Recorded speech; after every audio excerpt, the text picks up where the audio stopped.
pasaran, ya banyak di pasaran. Tetapi memang kalau saya melihat bahwa karena material ini material yang bergesekan, sehingga seharusnya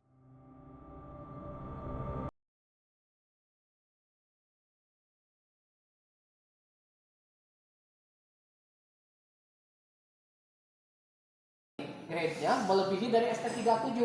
Tetapi tadi mungkin pertimbangan dari harga, sehingga si materialnya ya yang ada di pasaran. Kemudian ini melalui proses permesinan CNC-nya cukup nggak terlalu repot ya.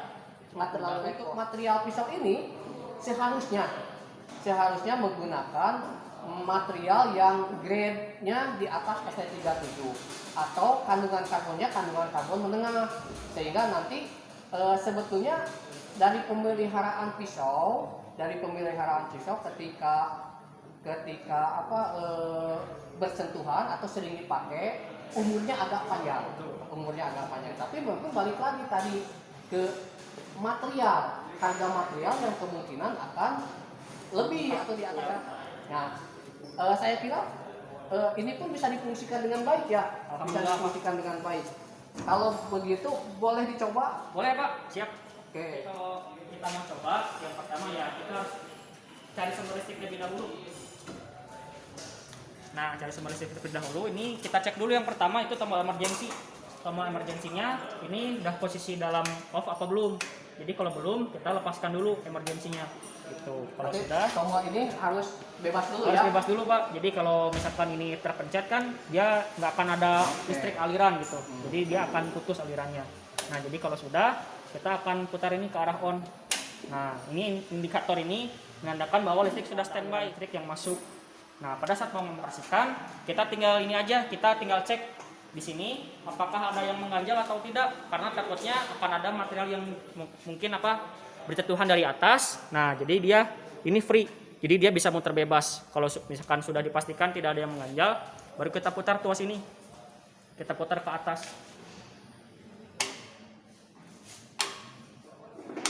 Nah, bisa dilihat ini berputar ke depan.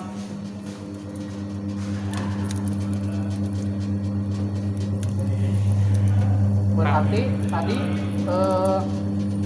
si gearbox ini tadi perbandingannya berapa? 1:30. 1:30 ya.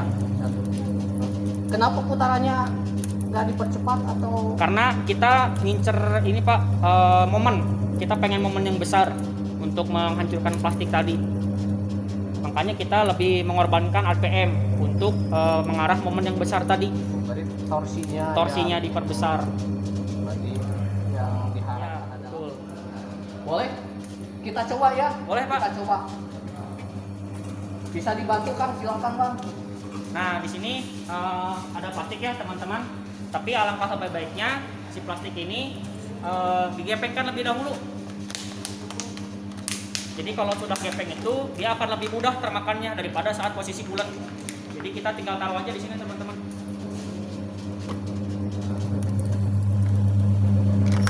Nah, dia akan termakan.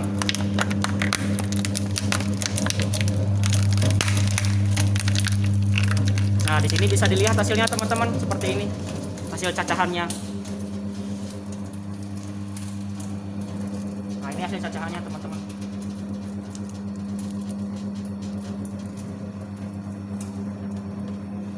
Kemudian ini saya coba ya, ini juga bisa Pak, itu juga bisa digepengin lebih dahulu. Digepengin dulu Pak. Kalaupun nggak digepengin sebetulnya apa-apa ya? Sebetulnya nggak apa-apa Pak, cuman dia akan lebih lama memakannya.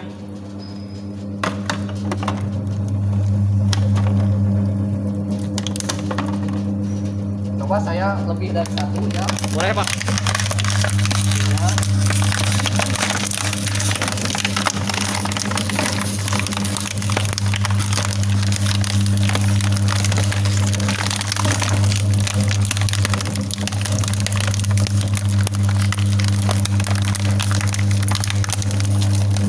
Nah, ini sahabat studi,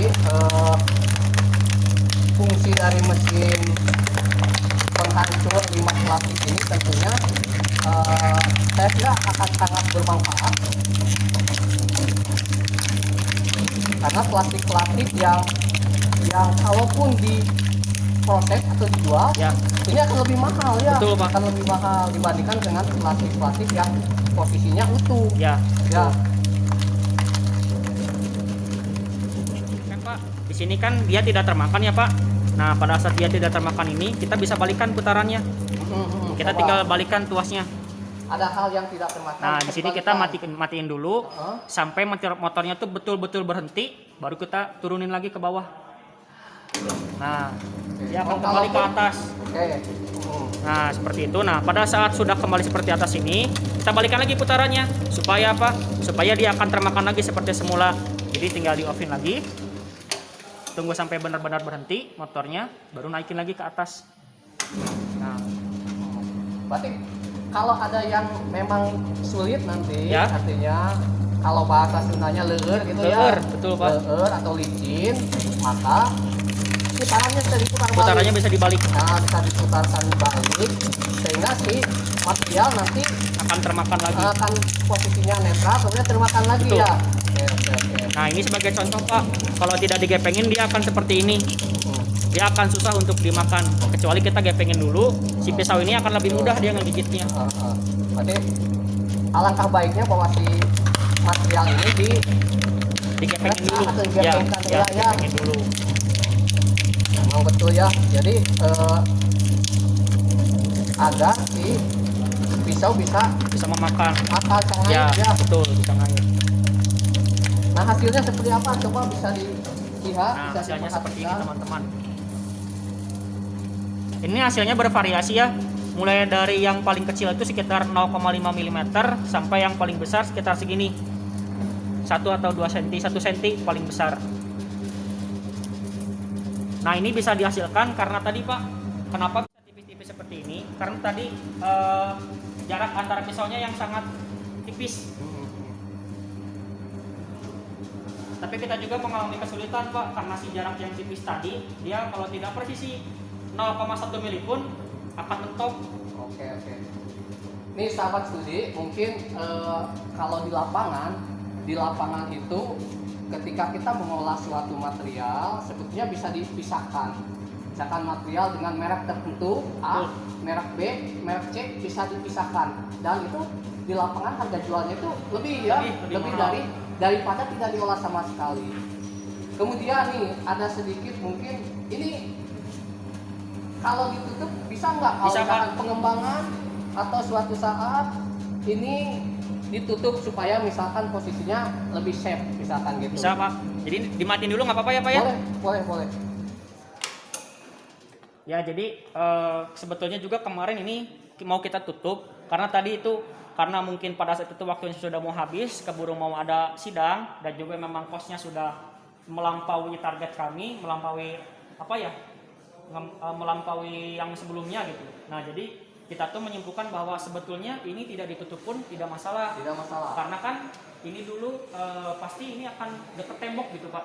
Nah jadi kita itu karena kenapa? Karena ini ada di bagian belakang dan menghadap ke tembok. Jadi bayangan kami tidak akan ada orang yang lewat sini gitu Pak. Berarti hanya artinya diposisikan aja Ya. si bagian yang berputar ini di belakangnya Ya, gitu menghadap ya. tembok atau menghadap sesuatu yang dapat menghalangi putaran ini gitu Ya Pak. mungkin itu salah satu alternatif. Ya. Tetapi alangkah baiknya mungkin ditutup, alangkah Ditutup, baiknya. lebih bagus, betul. Tetapi kalaupun enggak, mungkin posisinya yang harus seperti itu. Ya. Ya. Posisinya lebih bisa menyesuaikan gitu Pak. Oke. Baik sahabat studi, itu ulasan pada video kali ini dengan sahabat saya, di mana mesin pencacah plastik ini kalau saya lihat bekerja dengan baik ya. Alhamdulillah, Bekerja Pak. dengan baik. Tapi kalau pernah mencoba sampai penuh, Belum Pak, karena Sampai penuh. khususnya di plastiknya di waktu di tempat pengujian itu cukup susah. Ya. Di sana itu karena tidak ada pengepul sampah. Jadi kita tuh pernah paling banyak itu mungkin sekitar 1/4 kopernya Pak. Oke. Itu paling penuh. Nah, tapi pada dasarnya bahwa mesinnya berfungsi dengan baik Betul. ya, dan hasilnya seperti yang dilihat pada di bawah ini, saya kira ini sudah berfungsi dengan baik. Nah mungkin alternatif tadi yang paling krusial adalah pemilihan dari motor. Jadi bisa motor, bisa penggeraknya ya, Penggeraknya. bisa menggunakan motor atau bisa menggunakan ini motor listrik, motor Motor bensin, bakar, motor ya, bakar. motor bakar. Nah jadi ini sebetulnya bisa dilakukan dengan motor bakar atau motor listrik. Nah si perancang tentunya tadi yang membuat dan mengembangkan bahwa ada hal-hal tertentu yang memang ada tujuan ketika membuat produk seperti ini. Mungkin ada yang disampaikan Kang Miftah dari dalam proses pembuatan ini, apakah cara kerjanya atau bukan cara mengerjakannya, kesulitannya di mana sebetulnya? Jadi yang pertama saya mau mengucapkan dulu terima kasih kepada pihak-pihak yang sudah membantu dalam terwujudnya membuat mesin ini ya, teman-teman dan juga pihak sekolah yang sudah memberi support. Nah, itu saya mengucapkan banyak-banyak terima kasih sebelumnya. Nah, dan kesulitannya itu yang pertama adalah pada saat pembuatan pisau, Pak. Karena walaupun ST37 ini bisa dibilang besi yang merakyat dan cukup lunak, tapi pada kenyataannya pun CNC-nya karena menggunakan training unit itu banyak trouble, Pak. Contohnya mungkin seperti pisaunya yang cepat tumpul. Jadi kita harus sering-sering mengganti pisau milingnya itu untuk pada saat pembuatan pisau, dan juga pembuatannya yang lama. Jadi satu pisau ini itu kalau misalkan kita dimakan sekitar 0,2 mili saja per makanan itu membutuhkan waktu 10 jam untuk 3 buah pisau. Makanya itu cukup lama pembuatannya. Tapi kalau misalkan kita menggunakan mesin CNC yang lebih canggih mungkin bisa lebih cepat, Pak, pengerjaannya. Terus kemudian pada saat ini mesin sudah selesai dibangun, nah kita punya masalah di motor. Kenapa motor ini menggunakan 1,5 HP itu? Karena sebelumnya menggunakan 1 HP, Pak, dan nggak kuat. Tidak kuat. Ya, motor itu sampai ngebul, Pak, sampai hampir overheat. Jadi akhirnya kita putuskan untuk mengganti motor yang lebih besar lagi, itu menggunakan 1,5 HP. Tapi dengan perhitungan tetap bisa digunakan untuk listrik rumahan. Jadi satu pas ya. Satu pas, jadi tidak perlu listrik 3 pasak gitu. Kemudian setelah motor diganti, ternyata gearboxnya juga ikut nggak kuat. Karena dari tanda gayung besar tadi, si gearbox yang pertama itu kita menggunakan gearbox tipe 50 ya, dengan perbandingan putaran 1:20, itu nggak kuat, Pak.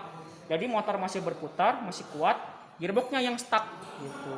Makanya kemudian kita beli lagi gearbox ini dengan rasio yang lebih besar, yaitu tipe 60 dengan rasionya 1:30, itu untuk menciptakan momen yang lebih besar.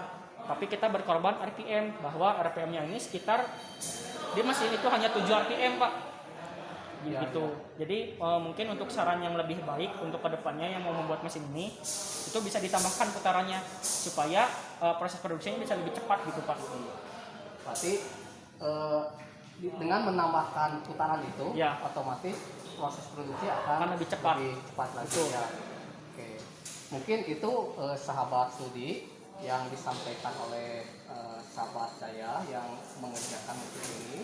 Alangkah baiknya tadi saran-saran yang disampaikan. Jikalau ada yang mau membuat lagi atau mengembangkan, mungkin ini ya salah satu bisa jadi referensi ya, karena sebelum juga Kang Miftah ini banyak referensi juga, banyak, ya, Pak, banyak referensi yang artinya jadi literatur dalam pembuatan mesin ini. Sahabat studi, demikian ulasan pada mesin ini yang bisa saya sampaikan.